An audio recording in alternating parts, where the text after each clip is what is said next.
Phone आले आणि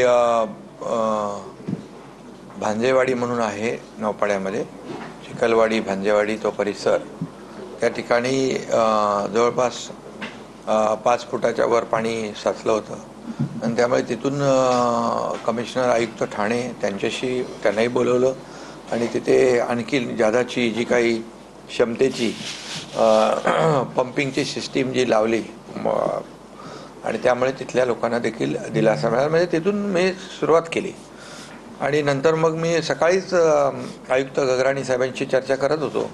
मुंबईतली परिस्थितीचा आढावा त्या ठिकाणी अभिजित बांगर, जोशी मॅडम आणि सैनी तर तिकडे होतेच सोबत, यांच्याशी सातत्याने माझा संपर्क होता.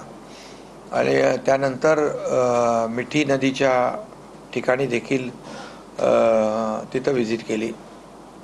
तिथंही सर्व यंत्रणा जी आहे महापालिकेची पूर्णपणे कार्यरत होती, अधिकारी तिथं होते आणि तिथं जवळपास 300 ते 350 लोकांना सुरक्षित स्थळी बाजूच्याच एका मोठ्या हॉलमध्ये, इमारतीमध्ये त्यांना शिफ्ट केलं होतं. मी तिथंही गेलो, त्यांनाही भेटलो आणि महापालिकेने अतिशय उत्तम व्यवस्था त्यांची केली होती. अगदी तातडीने शिफ्ट केलं असलं तरी सुद्धा त्या ठिकाणी बाकी तर पाणी, चहा, जेवण हे तर होतंच व्यवस्था, परंतु डॉक्टरांची देखील व्यवस्था केली होती.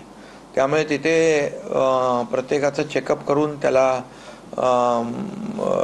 छोटा मोठं काय, तर 2-4 दिवसापासून पाऊस पडतोय, थंडी, ताप वगैरे, तर तेही देखील अतिशय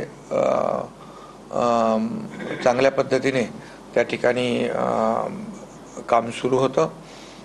त्याचबरोबर NDRFची टीम देखील तिथं होती, कारण NDRF जे आहे ते त्या मिठी नदीच्या बाजूला ज्या एक खालचा जो काही रूम आहे तो बुडला होता आणि वरच्या रूममध्ये काही लोक गेले होते आणि त्यांना देखील NDRF सुरक्षितपणे बाहेर काढत होती. त्याचबरोबर तिथं जे काही पाण्याची लेवल होती 3.9 पर्यंत लेवल त्याची होती, गेली नंतर 3.4 पर्यंत आली, 7 पर्यंत आली आणि वाढल्यामुळे 3.9 मीटर इतकी वाढल्यामुळे कुर्ला क्रांतीनगर ह्या लोकांच्या घरामध्ये पाणी गेलं, 350 लोक, आणि आता त्यांना शिफ्ट केले, आपण सुरक्षित स्थळी हलवलेले आहे. आता 3.4 आहे. त्यामुळे आज तिथलं जे काही धोकादायक वातावरण होतं ते खाली आलेलं आहे.